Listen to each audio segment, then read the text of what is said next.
Hey everyone, and welcome to our Pipeline Power Hour for marketers.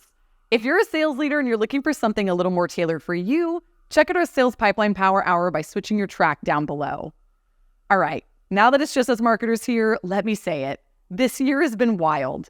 I was on this screen last November at our first Pipeline Summit, just blissfully unaware that everything about software was about to change. And that's because just 2 short weeks later, generative AI made its way to the scene and changed so much about how we work and the products we're bringing into market. Over the next hour, we're going to hear from 5 leaders about how they're using AI in their everyday jobs and what this revolution means for us as marketers. But before we dive in, Mary Gilbert, CMO of Folloze and the founder of Future Ready CMO, has a few words for us on how we as marketing leaders can adapt to the rapid market shifts we're facing and the mindsets we can help cultivate within our teams to thrive through this AI revolution and tackle a new set of challenges in 2024. Mary, take it away. Hello, I'm Mary Gilbert, CMO at Folloze and founder of Future Ready CMO. Thank you, Qualified, for hosting this whirlwind adventure through generative AI for pipeline success. It's a pleasure to be here and have a chance to talk about one of my favorite topics, organizational transformation around technology advancement. It is an amazing time to be alive in this world as a leader. We are in a spin cycle of global transformation with social, environmental, and economic shifts accelerating at a pace that leaves me breathless. As storytellers and brand creators, talent cultivators, and corporate consciences, market empaths, and growth drivers, CMOs bring invaluable perspective and truth-telling to help our brands navigate the unknown. It's our number one job to create future value for the business, but it's also our job to do it in a way that leaves the world in a better place. That is our legacy. I've personally been at the forefront of these shifts for my entire 30-year career in tech marketing.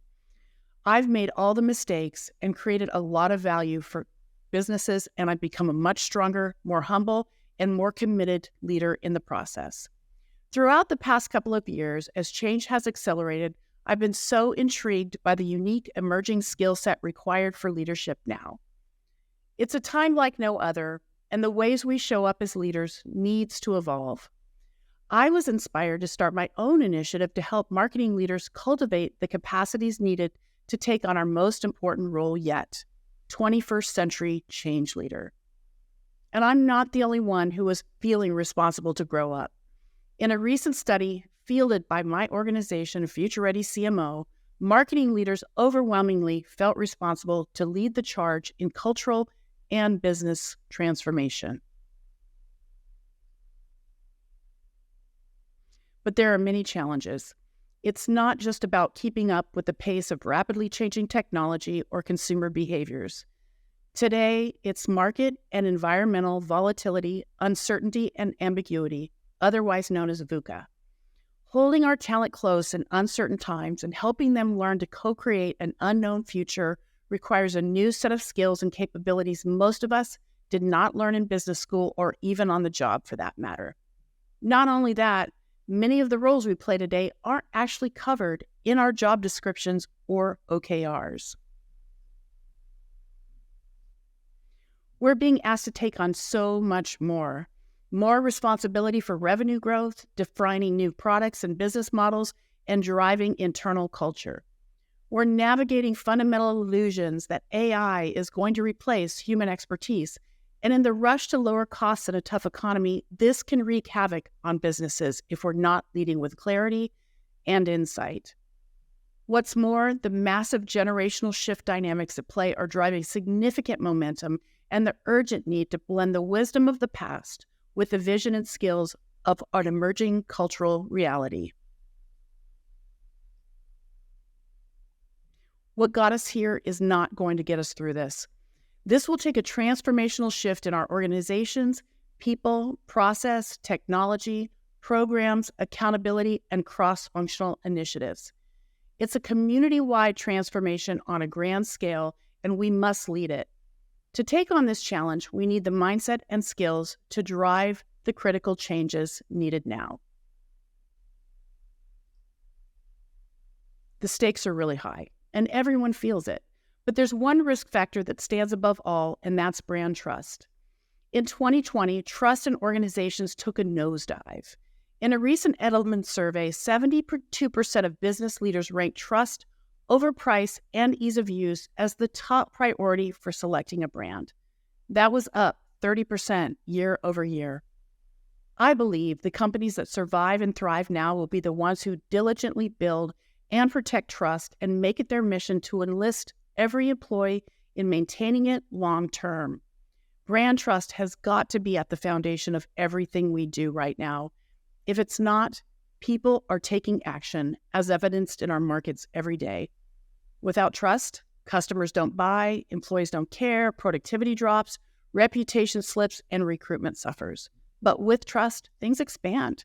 Relationships deepen, teams align, collaboration flows, and creativity can flourish. So where do we start in a world so focused on the next greatest technology? Our focus as change leaders is too often skewed towards tech innovation without consideration of the human experience. As leaders, we tend to assume that everyone knows how to leverage technology and has an innate sense for collaboration and process.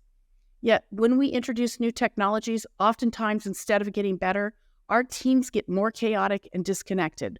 We lose touch with our customers. We need to put the humans and their experience at the forefront of everything we do. There's a simple equation I use in road mapping change initiatives. It's people plus process and then technology equals impact. If you can't imagine the workflow in the analog world, how can you automate it? Everything is about relationships now. Our number one question should be, how are we putting technology to work to help our brand accelerate value for our people, our customers, and our partners?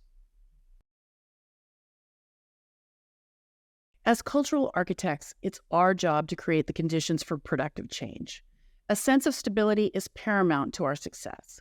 As things accelerate, psychological safety ensures stability for teams. Most of us are experiencing the constant buzz of anxiety. We have to actively cultivate safety in ourselves and consistently build practices of safety on our teams. Your team will only be able to incorporate learnings, build lasting customer relationships, and produce consistent value if they feel safe. Curiosity and empathy leads to trust. Trust leads to safety. It's also important to hold the belief that failure is crucial for success. If your people feel safe to explore, try things, and make visible mistakes, innovation will happen a lot more quickly and without the drain of unnecessary anxiety and politics. Accountability comes from structured goals, innovation processes, and consistent measurement of progress. So many organizations I talk to are missing this critical element. I understand. It takes discipline and time. It takes people committed to being thorough. So many of us are looking for a quick fix. Maybe you already have AI OKRs. AI exploration most likely already part of your day-to-day work streams. But do you have a project management and measurement system in place to create the structure and transparency needed to drive the accountability that leads to progress?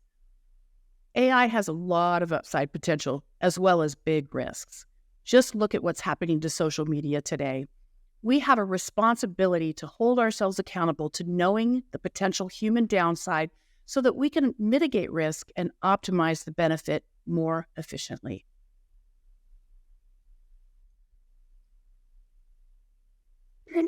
We are at the peak of the hype cycle of generative AI. Everybody's jumping in as fast as they can. So what do trust, safety, and accountability have to do with AI, you might ask? Everything. AI is an enabler, an amplifier of all that we do and want to do as people. It can drive real impact for our people, our industries, and our world. But it's also a scary and confusing time, which requires a new level of awareness and conscious leadership to co-create our collective unknown future. This is the moment where we have to choose to be the change and invest in ourselves to become the leaders needed now. So today, as you learn about new techniques and envision how you'll lead change, I invite you to orient around trust and innovate with the best interests of your people, your customers, and the greater good at the forefront of your leadership model.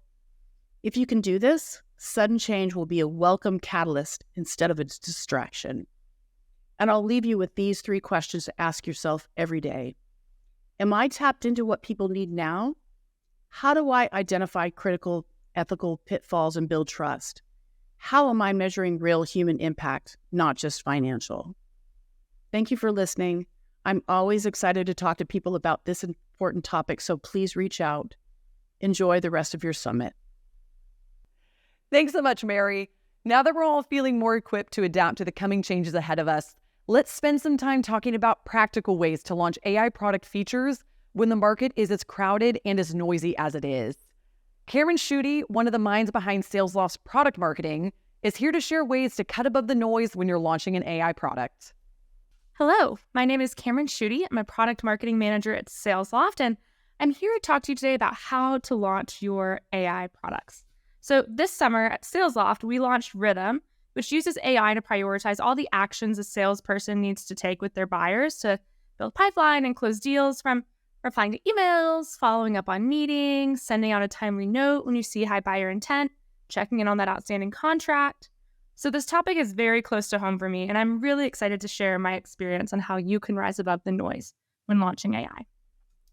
So now you're ready to launch your AI product, but so is everyone else. We've got new innovations from big players like Salesforce with Einstein 1. Amazon has generative AI to help their sellers write a listing.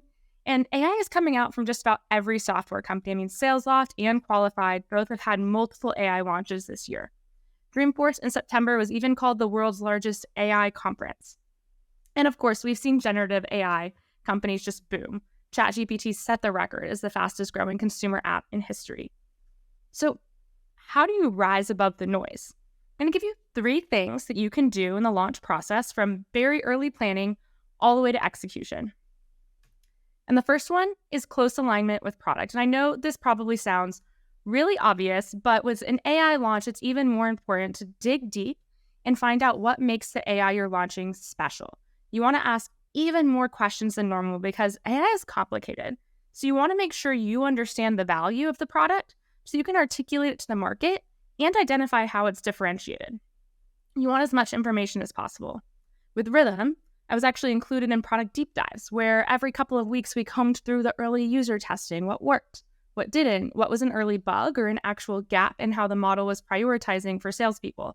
And learning all of that and seeing it early helped me really understand what our customers wanted from the AI and how we built it to meet their needs. So you don't need to be an expert in everything, but in order to convince other people that your AI is game-changing, you need to believe it yourself and understand it.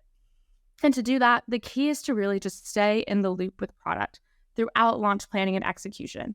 For Rhythm, we were in constant communication with product from 9-10 months before Rhythm launched.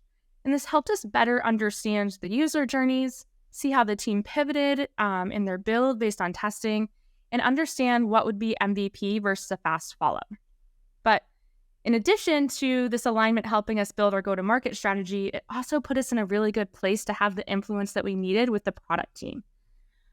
Anytime you're launching product, I'm sure we've all been through it before, there are things that, fall to the cutting room floor that get cut. But when you have that close alignment with product, you can bring market insights or insights about your customer to product to help reprioritize if you think something is really valuable and that you need it to sell the product. And again, with the AI market being so oversaturated, this is especially valuable. Even seemingly small cuts can have a big impact on your ability to sell the AI. And you want to have those conversations with product early while there's still time to adjust. And, if the feature does still get cut, then you have the time to re-articulate the value prop, knowing what is and is not going to be available at the rollout. So we have alignment with product. Now we're going to craft our story. And when you do that, you really want to focus on the story for your customer, not just how cool the technology is. Because again, everyone is launching AI, and buyers can see through that shiny object phenomenon. At Salesloft, when we think about AI, it's really essential to us that the AI is explainable, integrated into the user's workflow, a partner to the user, and ethical. So that's our foundation. You want to think about, how is the AI making the user more successful? Why is it different than what's already been done? When you're crafting that story, time savings, not enough. Making your life easier? Not enough, because everyone says that. And what does it really mean in terms of your customer being successful? Instead, you want to focus on the jobs to be done and how your AI changes the outcomes for your customers. And to do that, you'll identify the existing way of working, really think about the pain points there, and then show how the AI feature creates a better workflow. And the key here is in the workflow. You really want to lean into how the AI is seamlessly integrated into their job function. You don't want to tell a story about a distracting tool that falls into the pile of lost and forgotten toys. Why is it going to be something that they can't live without once they adopt it? I'll give you the example from Rhythm. For our users, that's salespeople, SDRs, account executives, it's difficult for them to decide which accounts to reach out to, what data in their tech stack is meaningful, what's noise, who is most likely to convert. And before Rhythm, they often had to go on gut feeling alone, which could lead to over-indexing on the wrong accounts and opportunities, missing hot leads, and not to mention decision fatigue. So our messaging around Rhythm and the AI we were using focused on spending more time in front of your buyers and in front of the buyers that are most likely to help the seller hit their quota. We didn't just say you saved time, we crafted a story about what the salesperson can do with all the time they would save thanks to the AI. And that's really the difference when you're telling your story. And then we also evolved that messaging to talk to the pain points of our buyer. A lot of times our users and our buyers are two different groups of people. For us, the buyers are often, decision makers, VPs and sales and in RevOps. So, for them, the pain points are really more about missing revenue targets or data in your tech stack being underutilized, an inability to see consistent performance across all of your reps. So then the messaging was about seeing better outcomes, turning all of your reps into rockstar sellers thanks to AI prioritization, adding predictability to your sales process. And that's a better story than just talking about how cool and cutting edge the AI model is, because a cutting edge AI model is nice to have, but hitting your revenue targets every quarter, well, that's a must. So now we have alignment with product, we have our story, we're ready to execute the launch. And when we do that, it's really important to show and not just tell. And at Salesloft, this is a core tenet for any AI that we're launching or any AI that we're talking about at any point in the customer journey, because a picture really is worth 1,000 words. In a demo or a visual, your product differentiation becomes so much clearer to the buyer. And this is where you can get across just how easy or intuitive it is to use. Now, of course, the idea of show, don't tell is true for any product you're launching, but with AI, it's so much more critical to land the demo because a lot of times the AI can be invisible when you're using the platform. It's so often like a magic wand. You can't see it happening, but you can see the end result. So you may need to go beyond a literal product demo so you can show the payoff succinctly, and I promise it is worth the investment. Our example here is this piece of our video animation from our in-app video we launched with Rhythm. And, with this video animation, we were really able to show the power of prioritization in a way that the product just can't demonstrate in everyday use, because the actions in your workflow just show up in the right order thanks to the AI. You don't press a button and watch them shuffle around like this. So we invested in the animation to make it clear that there's something really powerful happening in your workflow with this new product. But this use of visuals can scale. You may not have the resources for things like video and animation, and that's fine. But even in these still images, seeing is better than reading. So you really want to grab attention, show the impact of your AI quickly and effectively. So how do we rise above the noise? We align closely with product, craft a compelling story, and we show before we tell. And the last thing I will say about launching an AI product is to think about your audience. Who are you selling to, and have you made them aware of the AI product or feature you're launching? Because with all the AI capabilities being launched, we are not all going to make it into a TechCrunch or Business Insider article.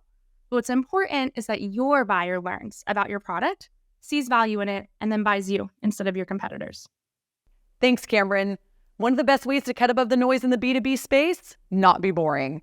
AI has streamlined a lot of our workflows and taken over some of the more mundane tasks, which opens up our marketing minds to more creative endeavors, which means the bar for B2B content is higher than ever before.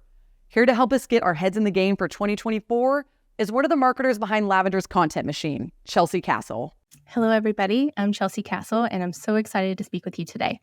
Special thanks to the Qualified team for having me and for putting on another fabulous Pipeline Summit.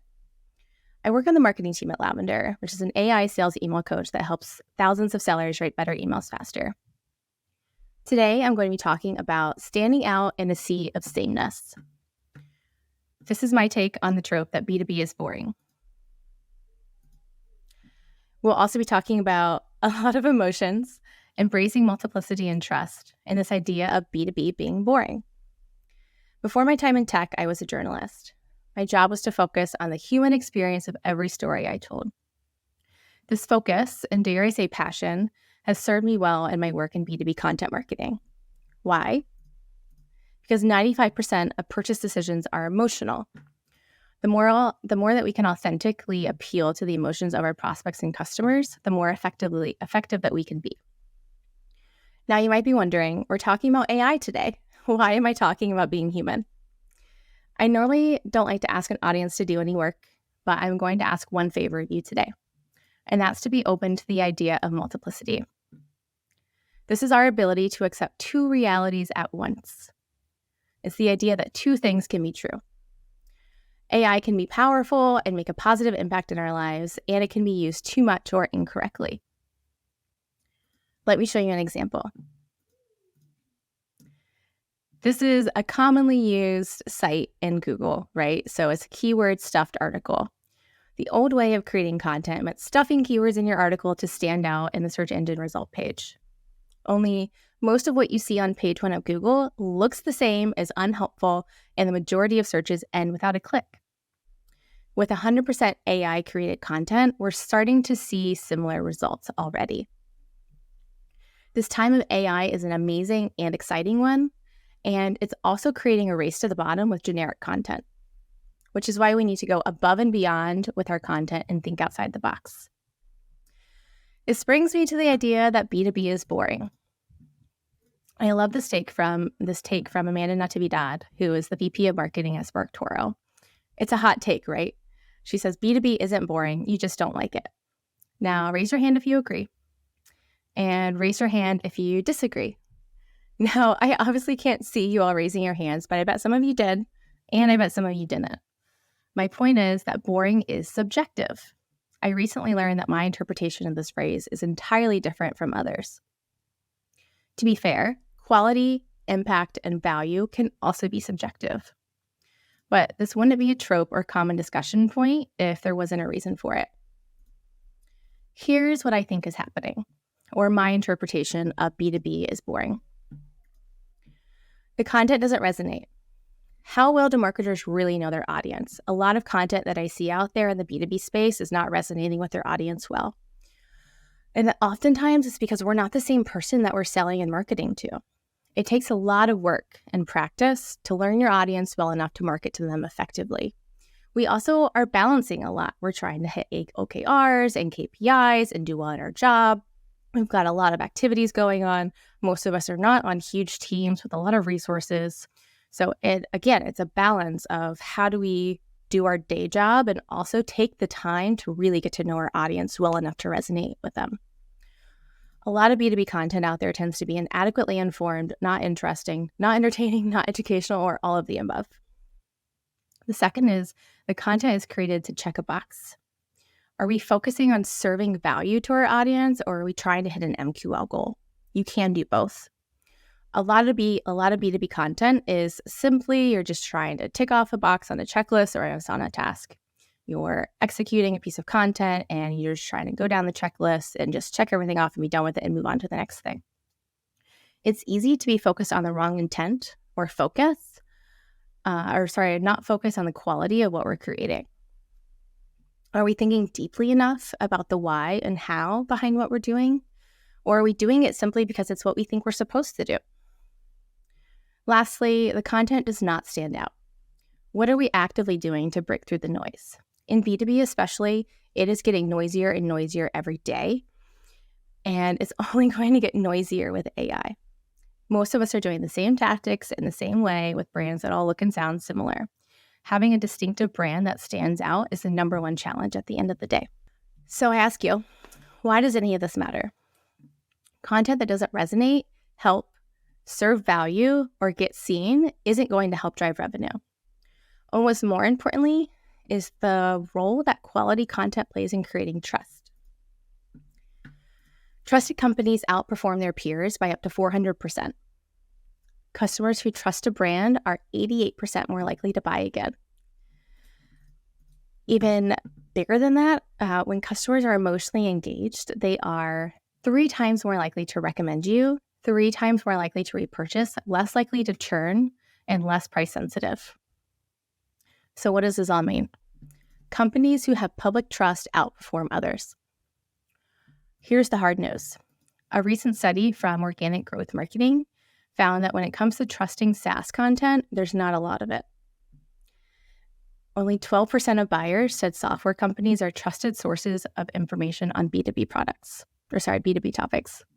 12%.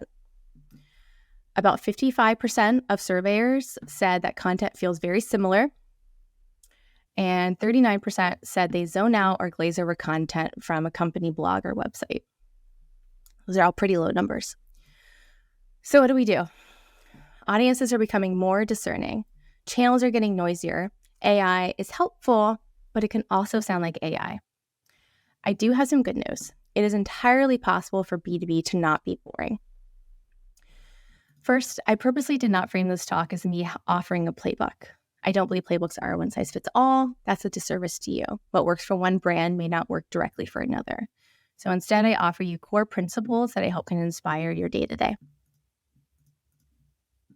The first of which is serve your audience. Get to know them. Focus on quality above all else. And yes, done is better than perfect. Have a bias to action, but remember you're serving a person on the other end and not an algorithm.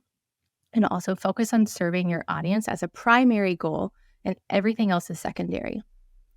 Now, I touched on the idea of how important it is to get to know your audience and how this can be hard in our day-to-day. So some recommendations that I have, or some things that have served me very well in my career. If you work with your ICP, shadow them for a week, make this a habit throughout the year. Your goal is to immerse yourself in that persona's community as much as possible. Befriend your internal subject matter experts if you have them. Find external SMEs if you don't have them internally, or do both. Leverage your internal team's research and tools like SparkToro. And I promise they're not paying me to name drop them twice, but it's a great tool for audience research. Use tools like that to dig deep into where your audience spends their time and how. Not enough sellers and marketers spend enough time trying to understand the very people that we're selling and marketing to. And also, listening to gong calls and call recordings are great, but nothing can beat the real conversations that you're having.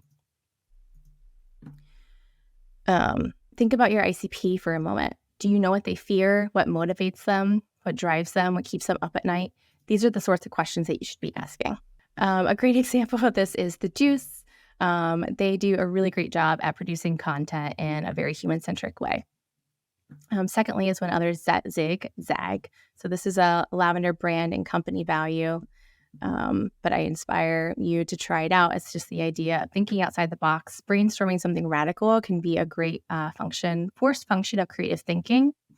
For example, a few years ago at Inbound, Gong decided that instead of buying a booth, they would wrap Ubers. Salesforce is also known in their early days of doing some guerrilla marketing like this, staging a faux protest to get attention. At Lavender, instead of buying a booth, we throw parties, but we've also made those parties a very unique experience. And my take on that is that you get to connect with your community and prospects and customers on a real human level because you're just humans at a party having fun. Thirdly is authentically own your brand. This principle is perhaps the most layered, but I would be doing a disservice by not stating it. Work with your internal stakeholders at your company to understand your strategic narrative, brand story, how this is laid out across your entire organization. You really can't build without these conversations and brand enablement. I love this example from Slack. It's an old video, but it's set in like a mockumentary style, kind of filming style. What I love about it is they're authentically adopting their brand humor, which in B2B can be pretty dry. But they're doing that while also providing helpful, relevant content about their product and also addressing the pain points that they solve for. Lastly is this idea of being human. sounds so simple, right? Yet it isn't. It's hard for a reason. Otherwise, we wouldn't be here talking about this very topic for the same reason. Let's think for a moment about why B2B has a stigma for being boring comparison to B2C. They get to have a lot of fun, right? So when you're a consumer product, you're trying to get a consumer interested in your lip gloss or your canned water or your shaving cream because you're selling to a consumer. So in B2B, being a business selling to other businesses, we sometimes forget that there's still a human on the other end. There's still a human on the other end of that email or the screen or whatever it is that you're writing and selling. It's not a new topic, but it's still hard to do. Here are a few ways that we do this at Lavender. We talk like humans. In our video scripts and our blogs, we maximize to be at a 3rd to 5th grade reading level, both in sales and marketing emails. We aim for 7th grade reading level for our blogs. We interject humor and fun and engaging elements with everything that I write. And with everything that I write, I always think about the intent. So I think about how do I want this person to feel when they're consuming it or even a video. I try to make it as relatable as possible so that they feel seen and heard. As humans, we are wired for connection. It's in our biology. So when we interject this in our work, the impact and the results can be powerful. So all of these principles together will help you resonate. You can use AI to help achieve these and take some time off your day and from an efficiency standpoint, but it's up to you, the human, to provide the value, to build trust, and to stand out in a sea of sameness. Thank you so much. That was great, Chelsea. A lot of great questions to ask ourselves as we think about the future of our content creation. Next, we're going to spend some time with Davi Schmidt at SnapLogic to hear how she's actually using generative AI to support her demand gen function in her day-to-day work, freeing up her time to be used on bigger and better projects. Hey everyone, my name is Davi Schmidt. I'm the Director of Demand Generation at SnapLogic. SnapLogic is a leading cloud-based application and data integration technology provider, and we focus on helping organizations integrate, automate, and orchestrate the flow of their data across the enterprise. I am actually here to talk to you today about how we at SnapLogic are using AI in our demand gen programs. So we have a very lean demand gen team, as I'm sure some of you have experienced. And with that, our time is extremely limited. So it can be difficult to, zoom out and kind of strategize while simultaneously having to execute and actually get stuff done. I'll be the first to admit I was very weary of AI and ChatGPT as these new programs started to roll out. But now that I've invested the time to really learn how to use them, I'm 100% in. And as someone who, I mentioned before, has to do both strategy and execution, the easier I can make my life on some of those more menial tasks, definitely sign me up. So what I think, I'm going to discuss here AI-driven demand gen, the art of task efficiency. I think AI has really allowed our team to enhance the effectiveness and the efficiency of our demand gen programs, making sure we're really reaching that right audience with the right message at the right time. It also allows for more precise targeting and the automation of a lot of those repetitive tasks. I think before I dive in, the biggest thing to remember about AI and the usage of ChatGPT and programs similar to that are, I'm sure you've quickly added a prompt in without much detail and then realized quickly that it either didn't make any sense or was so broad that it would never fly as a real response. And that's because you didn't give enough detail, right? So the more you put in, the more you're going to get out. And then most importantly, it needs to have that human element. So whatever you're creating, make sure you look over it, make sure it makes sense before you move forward. You can't trust a lot of the stuff that comes out of here 100%, but it is absolutely a great starting point. So I'm going to start with, I've only got 10 minutes. So as some of you are probably very familiar with, there's a million ways to use AI in demand gen. But since I've only got these 10 minutes, I'm going to give you my top 3 AI use cases that our team is utilizing on pretty much a daily basis. That's personalizing experiences at scale, developing advertising campaigns, and getting more out of your content. I'm going to dive into each of these and give some examples. All right.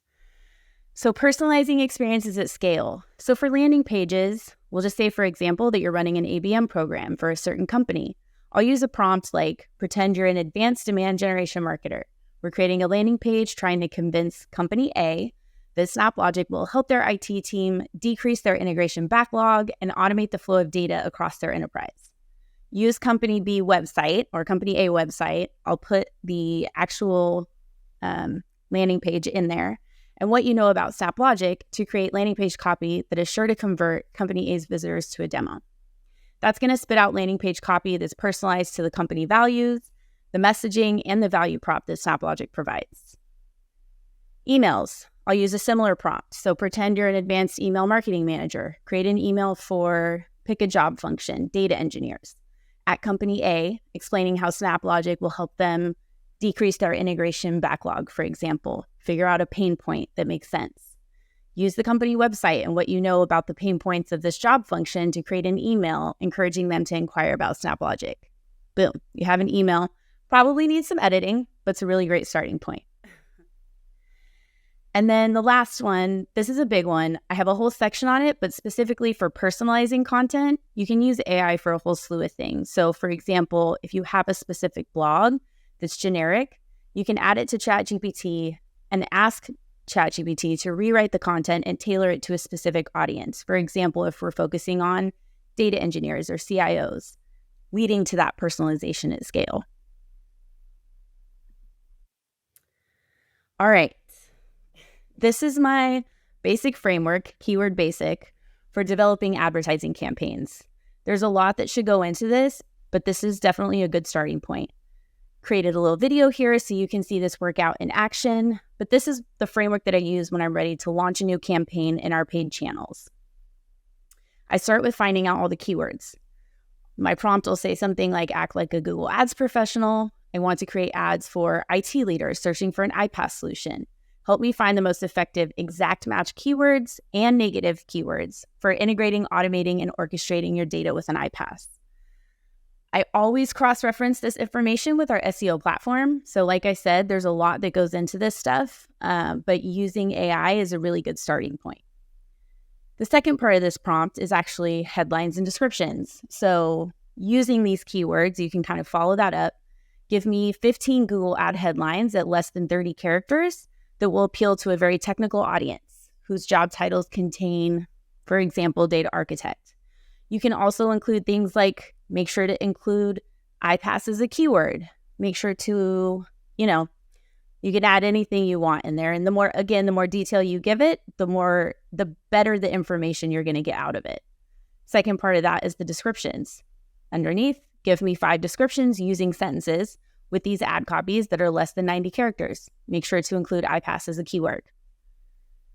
And then after that, you can go into the landing page copy. Again, when you're creating these advertising campaigns, you want the search term to be in the ad copy, in the descriptions, on the landing pages. That helps with your, how Google ranks your ads. So when you're creating the landing page copy, I'll say something like, act like a copywriter, right? Effective landing page copy to explain the benefits of an iPaaS solution to a technical audience, with the main CTA being to learn more by signing up for a demo. Again, the more you add in there, the better. Make sure to include iPaaS 3 times as a keyword. Make sure to focus this towards our technical audience whose job title is data architect. And then the final option for this framework is a follow-up email. So after they take the action you want on the landing page, crafting that follow-up email. My prompt will look something like, create a follow-up email that can be sent to this audience once they filled out the form to get a demo. And that's a very simple way of showing it, right? You'll want to make sure you establish things like, is your CTA top of funnel, middle of funnel, bottom of funnel? Do you have the right persona? What's the account profile you're trying to target? But for the actual content that you're creating, this really cuts down the time to creation. All right, and then lastly, but my favorite, is getting more out of your content. We use a very cool tool called Goldcast for all of our virtual events and webinars. So we'll talk a little bit about some of the capabilities there. But if you don't have Goldcast, there's other ways to still use AI to get more out of your virtual events, webinars, and just content in general. So every time we host a webinar or a virtual event, Goldcast has a content lab that allows us to, within minutes, create video clips for our speakers and our own social, blogs summarizing the content, follow-up emails for our email marketing team, additional social posts and key takeaways. And I don't know about you, but we would try to get more out of our content previously, and it can take weeks to get 1 or 2 of these kind of assets out. So we're just saving tons of time and getting 7+ additional content pieces out of our own content, right? These are our speakers. This is our presentation that we've put together. Now, if you don't have Goalcast, like I said, there's other ways to repurpose content like webinars. You can actually download the transcript and use that transcript to create some of those additional content pieces that I mentioned. So I think this is pretty much the presentation that I have for you all today. My two biggest takeaways when you're using AI for demand gen activities is the more you give, the more you get, and always include that human element. Make sure you're looking over your work, fixing whatever AI missed. But overall, AI is here to make our lives easier, and you have to start adopting it into your process to stay ahead.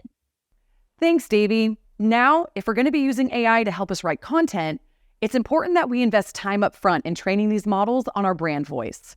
There's an art to leveraging these models, and J.K. Sparks, head of marketing at AudiencePlus, is here to show us how to save time without sacrificing our carefully curated brand identities. Hey everyone, my name is J.K. Sparks. I'm the head of marketing at AudiencePlus, and I've been in B2B marketing for over a decade in various roles and disciplines, from large 1,500 plus employee companies all the way down to small startups of less than 10 employees. Right now, I'm currently a solo marketer, so it's a one-person show here, and I've been really leaning in and using AI to help augment my efforts and drive way more impact for the business. Today, I'm going to cover and share one way that I found that you can make AI really useful and impactful yourself, and that is training it on your brand voice. So we'll cover first the importance of brand voice. Yes, this still matters, probably more than ever today. How to actually train AI to write in your brand voice. So have you ever tried to use AI only to find that it regurgitates the same thing or very similar tone every single time, and it's so far from what you would actually use that it's unusable? Well, we'll cover how to fix that. And then I'll also show you one quick example on how I use AI almost daily, which is repurposing content. So first, let's cover the importance of brand voice.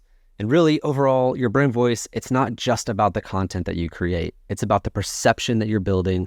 It's about the relationships that you're fostering, and it's about the reputation that you're establishing in the marketplace. In fact, I think John Miller really said it well in a recent quote. He said, ultimately, when your brand is weak, everything you do is less impactful. So John Miller, he's a co-founder of Marketo. He's currently the chief evangelist at Demandbase, and I couldn't agree more. I think that your brand really, really can just augment and really change the perception of the market for your brand, for your product, and for everything that you do. So it's very important. So really, having a strong brand voice is critical in a few areas. Some of the most critical areas that I see are differentiating your brand. So this is helping you stand out from your competition, showcasing your values, your culture, your personality, and really it's building trust within your audience. So remember, trust matters, and relationships matter, especially in our field. And so you can't have a strong relationship without building trust. So your brand voice, it's going to help build that trust through consistency and through your expertise. And then finally, just building and maintaining your reputation, which is also very, very important. So there are a lot of opinions on AI out there right now. Personally, my point of view is that there is immense potential in augmenting your marketing efforts. However, there's still definitely a critical need for creative thinking, for creative content creation. AI is not going to replace your shows. It's not going to replace your podcasts. It's not going to replace your editorial or thought leadership content. That all comes from you. That's your unique point of view that you are putting out into the market. So how do you actually use AI without sacrificing your brand voice? So I've been wrestling with this myself over the past few months. And really what I've landed on is this idea of a closed loop system. And so taking your own content and putting it into ChatGPT or another AI product, and using that to actually train it and get back what you want out of it. And so it's not really for net new content creation necessarily. That's not really how I'm using it. And if you're using your own content within AI and you have a brand voice paragraph, which we're going to talk about in a moment here, and you're using it in this closed loop environment, not to create net new content, it's really powerful and it doesn't risk your brand voice, which is awesome. So What's step one? It's creating that voice paragraph. And a voice paragraph is a snapshot of the communication style of your brand, even your personal brand. So this actually works in the personal brand setting as well. So when you want to go create this, without it, AI is just going to spit out the same soulless tone, boring jargon as everything else, right? When I think of this, I think of in today's ever-changing digital landscape. That's a dead giveaway to me. If I read that, I know it's AI generated. It's it's too generic and too reused. And so what this brand voice paragraph is going to do is it's a reusable part of your AI prompt, and it encapsulates your brand voice, and it tells the AI how to create your content. So it ensures that all of your communication is on brand, that it's coherent, and that it resonates with your intended audience. And there are a couple ways to do this. So the first is the premium way, which is it requires a premium ChatGPT subscription, which is not expensive. It's like $20 a month. And really what this does is it allows you to use ChatGPT on the internet. So with the Bing extension, you can actually have AI crawl your website. And so you put in your website, it crawls your homepage, it crawls your product pages, it crawls your blog, all of your blog posts. And then in just a few minutes, it can return a voice paragraph to you that you can use in all of your AI prompt writing. So that's the easiest way and probably the most impactful way. There's another way though. If you don't want to pay for a premium subscription, you can do it on a free account. And basically how you do this is you're going to take a couple of your best performing pieces of content that you know are in your brand voice, and you're going to train the voice paragraph using those pieces of content. So I've found it to be most useful to use the premium version. It's just more convenient. It encompasses way more of your brand voice, so it's a little bit more accurate. And that's what I typically do. So actually, we're going to drop a comment here in the chat that has a link to a doc that I've made that has step-by-step instructions on exactly how to do all of this. So if you want to take this, you can go in there. It's going to have the exact prompt that you're going to use. You're just going to plug in your website, and then it'll return a voice paragraph for you. So I've done this with AudiencePlus, and this is what I got back. So as you can see, it covers the tone of voice, how technical we should be in our communication, the overall mood, how our voice is really focused on elevating the marketer and helping transform old marketing methods into new marketing methods. Now, whenever I'm creating any sort of content using AI, I can actually plug this into my prompt, and the output will be within our brand voice. So the result, it still requires massaging, like it still requires the human in the loop element. However, this is going to help you get to an editable and useful state much, much faster. When I do this, it's 10 minutes instead of an hour or two, right? To get the same output. And like I said, I got a doc that shows you how to get to this point. So definitely check that out. So how have I been really using this in my own day-to-day? Well, repurposing content. I think this is one of the most impactful ways. Instead of writing long-form content and a newsletter and LinkedIn posts and all of that, I'm able to focus on writing a really good piece of meaty editorial thought leadership content that is really pushing our point of view out into the marketplace. And then I can take that piece of content with our brand voice and really repurpose it into usable content in other channels. So where I found it to be most useful, newsletter. So taking, a 1,500, a 2,000, 2,500 word article and distilling it down into an 800 word article that has key takeaways, that has key themes and even bullet points. And then putting this into a newsletter and sending it to our audience, so that they can get a digestible version of it. And then if they want to, they can click through and read the full, really meaty piece of content. I kind of think of this as like cliff notes for all of your editorial or thought leadership content. The next is taking your content and grabbing pull quotes or snippets to create engaging LinkedIn posts or other social channels. Also summarizing long-form content into bite-sized chunks. This can help create messaging for landing pages, for micro events, anything like that. And then one cool way that I've recently been using it is data visualization. And so what I mean by this is any content that has data in it, you can actually take that and ask it to chart it. So it'll visualize the data for you, right? It'll pull that, put it in visual format, which is really useful for me. I'm a very visual person. So it's been really, really helpful. But really, these are just barely scratching the surface of the power of what you can do here. So definitely experiment with your own content, with your own channels, and really see what you come up with and how it can really help drive more impact for your business and save you hours per week, hopefully. So thanks so much. As I said earlier, you can grab that full doc. It's linked in the chat. And that'll just be the full step-by-step guide on how you can craft your own voice paragraph and use it in your own efforts. I hope this was helpful and that it gives you some new insight on how to use AI effectively without sacrificing your brand voice. Thanks. Thanks, JK. And that's a wrap on our Marketing Pipeline Power Hour for Pipeline Summit AI. Thank you to all of our speakers for taking the time to show us some useful strategies, as well as give us the pep talk I think we all needed as we end 2023 and move into 2024. We'll see you next time.